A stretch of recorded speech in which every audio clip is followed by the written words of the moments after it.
當然啦，喺領展上市嘅過程都飽受爭議㗎啦。有居民擔心咧，私有化咗之後咧，其實咧嗰個租金會暴漲，影響民生，甚至有公屋嘅婆婆，唔知點解婆婆會識咁做啦嚇。婆婆就打官司，就司法覆核阻止佢上市。雖然啦有驚無險，領展都上咗市嘅。咁上咗市之後咧，領展就從此成為咗吸血房東啦。咁點樣為之吸血房東呢？就因為佢開始咧優化佢嘅物業啦，引入咗好多大型嘅連鎖店啊，以租金為大前提咁樣去取代咗啲小商鋪。咁好多人就批評佢啦，擠壓小店啦。但係喺投資者嘅角度呢，其實佢係好成功嘅喎。資產呢由上市嘅時間呢300幾億增長到去呢而家嘅2200億，增長咗成6倍有多啊！本片純屬個人分享同教育用途，並非投資建議。本人並未持有任何相關牌照，投資一定嘅風險，盈虧請自行承擔。詳細免責聲明，請參閱資訊欄。TNL 幫你睇清市場機會。大家好啊，歡迎大家嚟到 TNL 投資頻道。今日我哋會同大家詳盡咁分析領展房地產投資信託基金。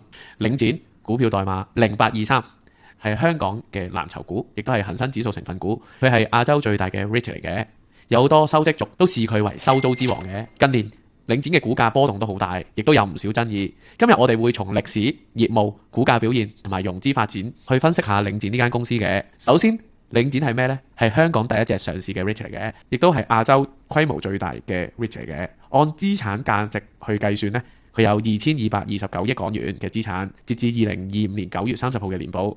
咁佢管理緊超過150個物業，包括零售商場啦、停車場啦、辦公室、物流設施。咁啲物業咧都分佈喺香港、中國內地、澳洲同新加坡、英國都有佢嘅物業嘅。領展嘅本質咧係收租公司嚟嘅，咁佢會用投資者嘅錢去買物業啦、收租金啦，然後將90%以上收到嘅利潤咧就派發俾持有呢隻 REIT 嘅持有人嘅。咁所以咧佢一直咧都以高息咧作為招來咧，嚟好受呢個投資者嘅歡迎嘅。而且佢係恒生指數成分股啦，咁代表咧其實某程度上咧會有好多被動嘅資金去追入呢隻股票啦。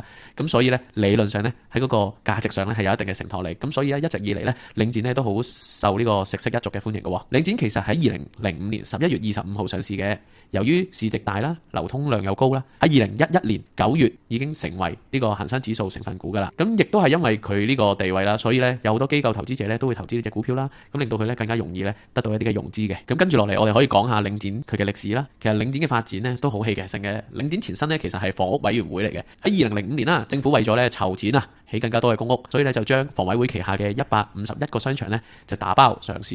咁其中仲包括咗一啲嘅街市啦，同埋79000個停車位啊。咁今時今日我諗大家都知道，其實車位喺香港幾咁值錢㗎啦。咁當初咧其實咧就賤平賤賤咧，用咗220億咧就將呢隻巨無霸咧就上咗市。咁亦都當時係全球最大嘅 REIT 嚟嘅。當然啦，喺領展上市嘅過程都飽受爭議㗎啦。有居民擔心咧私有化咗之後咧，其實咧嗰個租金會暴漲，影響民生，甚至有公屋嘅婆婆，唔知點解婆婆會識咁做啦嚇。婆婆就打官司，就司法覆核阻止佢上市。雖然啦有驚無險，領展都上咗市嘅。咁上咗市之後咧，領展就從此成為咗吸血房東啦。咁點樣為之吸血房東呢？就因為佢開始咧優化佢嘅物業啦，引入咗好多大型嘅連鎖店啊，以租金為大前提咁樣去取代咗啲小商鋪。咁好多人就批評佢啦，擠壓小店啦。但係喺投資者嘅角度呢，其實佢係好成功嘅喎。資產呢由上市嘅時間呢300幾億增長到去呢而家嘅2200億，增長咗成6倍有多啊！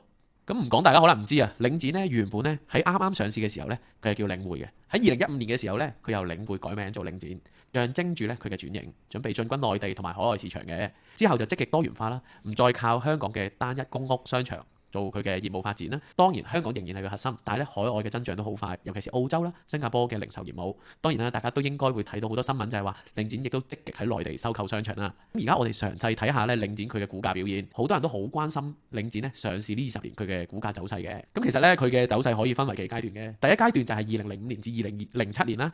咁呢個係一個牛市嚟嘅。上市之後咧嗰個股價快速上升，由10.03咧就升到2007年嘅30蚊，累計嘅回報當然非常之高啦，仲未計佢一直派嘅高息喎。咁第二階段咧就係2008年金融海嘯啦。咁佢股價大跌啦，一度咧就回到得翻20蚊樓下。但係咧大家都知道啦 ，REIT 係有派息噶嘛，因為佢一路派息咧，咁所以咧個防守性都好強，好快就反彈翻。咁我相信大家都記憶猶新，就係第三階段啦，就係2010到2019年嘅黃金期啦。隨住美國啦、QE 啦。量化寬鬆，好多熱錢咧流入香港。除咗大家住嗰層樓升之外咧，其實領展咧佢嘅所有收租物業咧嗰個估值不斷咁提升啊。隨住佢又一路做啲資產優化啦，同埋佢嘅擴張，佢嘅股價都穩步上揚。喺2019年嘅時候咧，高峰值咧個股價係升到近100蚊嘅。呢個時間嘅回報包括股價同股息咧都非常之精彩出色嘅，所以咧好多長線嘅投資者都賺爆咗廠㗎啦，其實足足賺咗10倍有多。喺第4階段嘅時候，即係2020年到2023年嘅時候咧，簡直係谷底啊！受疫情啦、社會事件啦、大家北上消費啦、網購嘅衝擊，即係而家大家都見到街鋪處處啊，步入寒冬。咁當然啦，身為呢個地產一哥嘅領展都身受其害啦，股價大跌啊，最低跌到30蚊左右。咁喺2022年至2023年呢，更加因為加息啦、息口上升啦，令到佢嘅估值不斷咁下跌。你美債嘅收益都有5厘啦，咁領展當然就被比下去啦。所以咧呢個簡直係領展嘅低谷啊！咁而家就係第5階段啦，2024年至2025年啦。咁隨住大市反彈啦，咁啊恆生指數都喺低位反彈到去28,000點啦。咁2025年呢，股價就喺低位31蚊反彈啦，去到年中嘅45蚊。但係下半年呢，因為香港嘅經濟仲未走出谷底啊，受到經濟壓力嘅影響呢，咁所以咧股價亦一路咁回落啦。咁但係咧而家大家都知啦，領展係以高息見稱噶嘛，無論點都好，佢嘅收租咧都仲係穩健嘅，咁所以咧佢股息都仲有7至8厘，都尚算吸引嘅。咁整體嚟講啦，呢20年嚟領展嘅股價由10蚊升到去而家嘅35蚊，複合回報率都唔錯噶啦。咁啊，如果你喺佢一上市嘅時候揸到而家呢，其實都係一個唔錯嘅選擇嚟嘅。加上佢都冇斷過派息，如果真係長線持有嘅話，而家嘅總回報都多過300% 噶啦。咁啊，當然啦，佢個波幅都好大啦，係嘛，上上落落，由最低位上到100蚊，而家落翻去35蚊。受宏觀嘅經濟影響啦，亦都受利率影響啦。咁啊，收息股都係咁噶啦。咁但係正正呢個就係領展嘅吸引之處啊嘛，有高有低，咁你先至可以賺到錢噶嘛。咁講到呢度，我哋順便講下領展佢嘅融資發展啦。咁因為佢嘅融資發展呢，係佢嘅快速擴張嘅關鍵嚟嘅。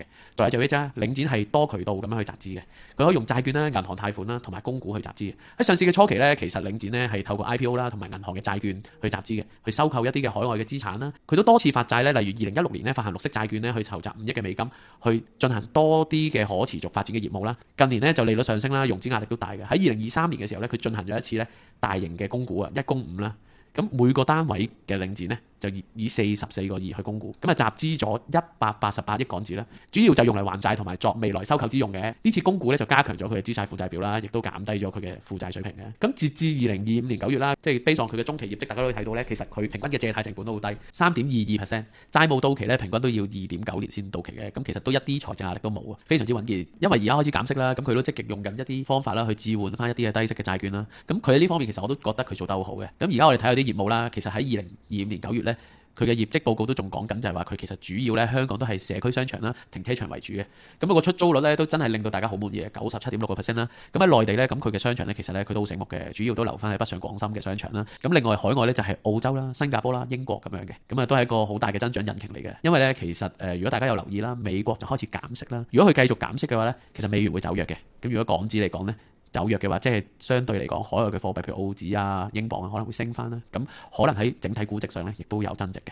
咁其實根據頭先嗰條數睇到啦，其實佢總出租率咧都好高嘅。最新嘅業績顯示啦，咁2025至2026年財政年度咧收入咧就下跌咗，咁但係咧都有70.25億嘅收入嘅，淨物業收入咧其實就下跌咗3.4%，主要都係因為香港零售業有下行啦。但係咧其實海外增長係強勁嘅，咁啊澳洲個續租率咧就升翻啦，咁啊中期派息就係每單位咧就係1.2688元嘅，咁其實股息咧都仲有7%，全年嘅業績都尚算穩健嘅。